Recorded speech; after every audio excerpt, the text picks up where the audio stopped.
ജയരാജൻ്റെതായിട്ടുള്ള ഒരു പുസ്തകം ഇന്ന് ആത്മകഥ പ്രസിദ്ധീകരിക്കുന്നു DC-യുടെ ഒരു. അതെ ഞാൻ പ്രതികരിച്ചില്ല രാവിലെ. അങ്ങ് EP-ക്കൊപ്പം ഫേസ്ബുക്കിൽ പ്രതികരിക്കുന്നത് എന്താണ് അതിൻ്റെ? അല്ല, അത് സൗഹൃദത്തിലാണല്ലോ. അദ്ദേഹം അപ്പം തന്നെ നിഷേധിച്ചല്ലോ. അദ്ദേഹം അങ്ങനെ പറയുന്നൊരു അഭിപ്രായം എനിക്കില്ല. അദ്ദേഹം പിണറായി വിജയൻ അല്ലല്ലോ. EP is not a Pinarayi Vijayan, മനസ്സിലായില്ലേ? അദ്ദേഹത്തിൻ്റെ ആയിട്ടുള്ള തറവാടിത്തമുള്ള വ്യക്തിയാണ്. അപ്പോൾ പിണറായി വിജയൻ പറയുന്നത് പോലെ ഒരു തറവാടിത്തം ഇല്ലാതെ എന്തെങ്കിലും EP പറയുമെന്ന വിശ്വാസമൊന്നും എനിക്കില്ല. അതുകൊണ്ട് തന്നെയാണ് അദ്ദേഹവുമായിട്ടുള്ള ഒരുപാട് കാലത്തെ ബന്ധം ഉള്ളതുകൊണ്ട് എന്തു വേണമെങ്കിലും പറഞ്ഞോട്ടെ. വർഗീയവാദിയാണ് എന്ന് EP ജയരാജൻ പറയില്ല എന്ന് രാവിലെ 7 മണിക്കാരോ എന്നെ വിളിച്ച് പറയുമ്പം തന്നെ ഞാനത് നിഷേധിച്ചു. അത് പറയില്ല. കാരണം 16 വർഷത്തെ സൗഹൃദ ബന്ധമുണ്ട്. ഞങ്ങൾ ഒരുമിച്ച് യാത്ര ചെയ്താണ്, ഒരുമിച്ച് കുറേ കിടന്നുറങ്ങി. ഈ വീട്ടിൽ വന്ന് അദ്ദേഹം കിടന്നുറങ്ങിയിട്ടുണ്ട്. നമ്മുടെ കുടുംബ പശ്ചാത്തലം അദ്ദേഹത്തിന് അറിയാം. അപ്പോൾ ആ നിലക്ക് അങ്ങനെ എന്ത് സംഭവിച്ചാലും ഈ പിണറായി പറഞ്ഞതുപോലുള്ള വാക്കുകളൊന്നും അദ്ദേഹം ഉപയോഗിക്കില്ല എന്ന് എനിക്ക് ഉറപ്പാണ്. അതിൻ്റെ അടിസ്ഥാനത്തിലാണ് ഞാൻ ആദ്യം മുതലേ അത് പറഞ്ഞത്. അദ്ദേഹം നിങ്ങളുടെ മുന്നിൽ നിഷേധിക്കുകയും ചെയ്തു. അല്ല, ഗൂഢാലോചന 100% ഉറപ്പല്ലേ. അത് ചേലക്കരയുമായി ബന്ധപ്പെട്ട ഗൂഢാലോചന, അല്ലെങ്കിൽ പാലക്കാട് ഇലക്ഷന് തലേന്നല്ലേ അത് വരേണ്ടത്. ചേലക്കരയിൽ കമ്മ്യൂണിസ്റ്റ് പാർട്ടിയുടെ 50% പ്രവർത്തകർ. ഞാൻ ആർക്ക് വേണ്ടിയാണ് സംസാരിച്ച്? ഞാൻ എന്തുകൊണ്ടാണ് ഇപ്പോൾ ഇവിടെ ഈ കോലത്തിൽ നിൽക്കേണ്ടി വന്നത്? CPM-ലെ സാധാരണക്കാരായ പ്രവർത്തകർക്ക്, പാർട്ടി സെക്രട്ടറിമാർക്ക്, LC സെക്രട്ടറിമാർക്ക് പുറത്തിറങ്ങി നടക്കാൻ വയ്യ, പോലീസ് സ്റ്റേഷനിൽ പോകാൻ വയ്യ, ജനങ്ങളുടെ വിഷയങ്ങൾ സംസാരിക്കാനുള്ള ശേഷിയില്ല, അപമാനിക്കപ്പെടുകയാണ്. ഇവിടുത്തെ ഓട്ടോ തൊഴിലാളികൾ, 2 വീലേഴ്സ്, ടാക്സിക്കാർ, പോലീസ് ഈ പറയുന്ന പോലെ അനാവശ്യമായിട്ട് അവരുടെ അടുത്തുനിന്ന് ഫൈന് പിഴിഞ്ഞെടുക്കുകയാണ്. അവരുടെ ജീവിതം പ്രതിസന്ധിയിലാണ്. ഇതിലിടപെടണം എന്നല്ലേ ഞാൻ പറഞ്ഞത്. അപ്പോൾ സ്വാഭാവികമായിട്ടും ഈ ശബ്ദം കേട്ട മനുഷ്യർക്ക് മുഴുവൻ മനസ്സിലാവുമല്ലോ. അവരുടെ വോട്ടാണ് ഞാൻ ഈ പറയുന്നത്. ആ വോട്ട് അവിടെ ഉണ്ടാവും. പാലക്കാടിനെ കുറിച്ച് എനിക്ക് ഒരു ഐഡിയ ഇല്ല. ഒരാഴ്ചയായിട്ട് ഒരു ഐഡിയ ഇല്ല. കാര്യം പറയല്ലോ.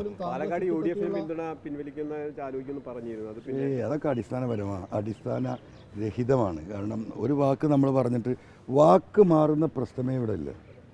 വാക്ക് മാറി PV എന്ന് പറഞ്ഞ ശീലമില്ല. പറഞ്ഞ വാക്ക് തല പോയാലേ അവിടെ നിൽക്കും. അത് യാതൊരു തർക്കമില്ല. പാലക്കാട് പിന്തുണ കൊടുത്തിട്ടുണ്ട്. ഞങ്ങളുടെ പ്രവർത്തകരുടെ അപ്പോഴും വർക്ക് ചെയ്തുകൊണ്ടിരിക്കുന്നുണ്ട്.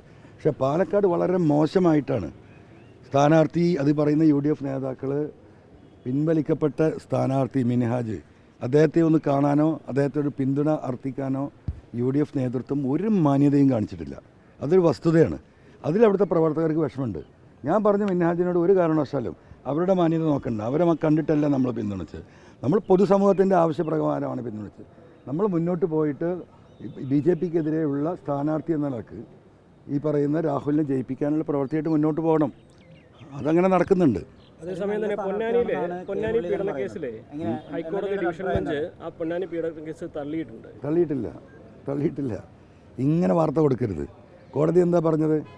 അതായത് ഹൈക്കോടതിയിലെ സിംഗിൾ ബെഞ്ച് പറഞ്ഞു മജിസ്ട്രേറ്റിനോട് ഇതിൻ്റെ മുകളിൽ നടപടിയെടുക്കാൻ വേണ്ടിയിട്ട്. അങ്ങനെയാണ് ഫസ്റ്റിൽ വന്നത്.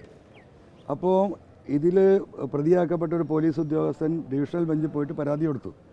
ഹൈക്കോടതിയുടെ ഈ ഓർഡർ ഒരു പക്ഷേ മജിസ്ട്രേറ്റിനെ സ്വാധീനിക്കും.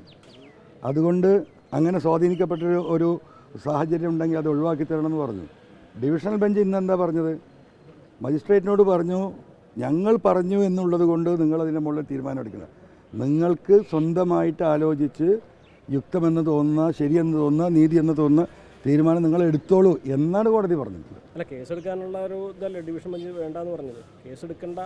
കേസെടുക്കണ്ടെന്ന് പറഞ്ഞിട്ടില്ലല്ലോ. ഞാൻ ഉറങ്ങി നീറ്റിയതിന് ശേഷമുള്ള കാര്യം എനിക്കറിയില്ല. ഞാൻ ഉറങ്ങുന്ന മുമ്പുള്ള സിറ്റുവേഷനാണ് പറഞ്ഞത്. എന്ത് കേസ്? ഇത്ര കേസ്? കേസ്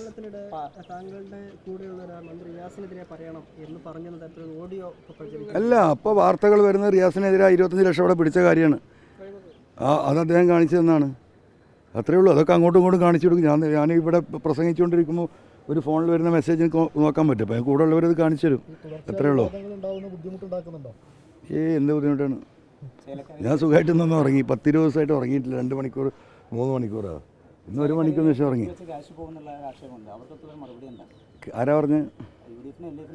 ആരാ പറഞ്ഞത്? ഒരാളെ പറയും. അങ്ങനെ വെറുതെ ഒരു ശബ്ദം വരുമോ? UDF എന്ന് ആര് പറഞ്ഞു? മറുപടി ഞാൻ പറയുന്നത്. UDF-ൽ നിന്ന് ആര് പറഞ്ഞു? പൊതു ഇല്ലല്ലോ.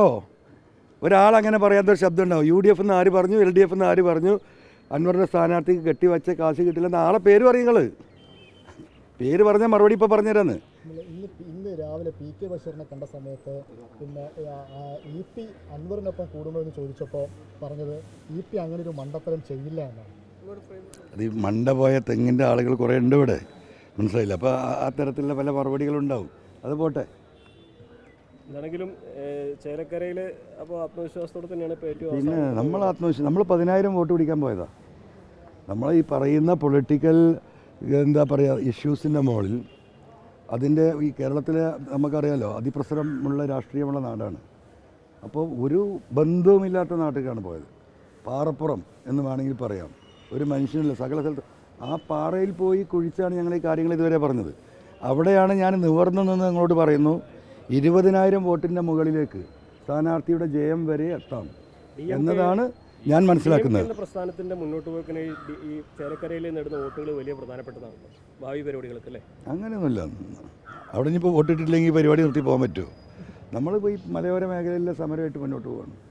December 1 കാസർഗോഡ് ടു തിരുവനന്തപുരം വരെ ഈ മാൻ ആനിമൽ കോൺഫ്ലിക്റ്റ്, മൃഗശല്യത്തിനെതിരെ, സർഫാസി ആക്ടിൽ മനുഷ്യരെ കൊന്ന് കൊല വിളിക്കുന്ന ഈ ജപ്തി നടപടിക്കെതിരെ നമ്മളെല്ലാവരും അനുഭവിക്കുന്ന അനാവശ്യമായ പോസ്റ്റ്മോർട്ടം, അതിലെ നിയമ ഭേദഗതി, ഈ 3 വിഷയങ്ങൾ ഉയർത്തിക്കൊണ്ട് കാസർഗോഡ് ടു തിരുവനന്തപുരത്തേക്ക് ഏകദേശം ഒരു 10-20 ദിവസം നീണ്ടു നിൽക്കുന്ന വലിയ സമരജാഥ നമ്മൾ ആരംഭിക്കുകയാണ്.